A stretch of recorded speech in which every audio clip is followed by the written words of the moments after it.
En plus, tu ne ressembles physiquement pas du tout à Calvin. C'était bien. Le Colas de Kleist, le Colas, est quasiment un fou. Il devient quasiment fou. Il se met en scène, il devient une sorte de tyran, un peu illuminé. Je n'aurais pas été capable de mettre en scène un tel Colas, parce que c'est trop loin de moi. Et j'ai eu besoin de me l'approprier moi, d'abord. Et j'en ai fait quelqu'un de pas fou du tout, de très sensé, qui avait les pieds sur terre. Est-ce que pour moi c'est un héros, un bandit, un révolutionnaire?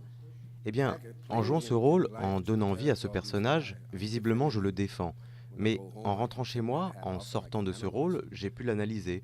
Je pense qu'il est radical, mais qu'il n'est rien de tout ça, héros, bandit ou révolutionnaire. C'est un homme radical, il croit en la justice, et la justice pour lui, c'est rendez-moi mes chevaux. Travailler en français, c'est clairement très très difficile quand on est danois.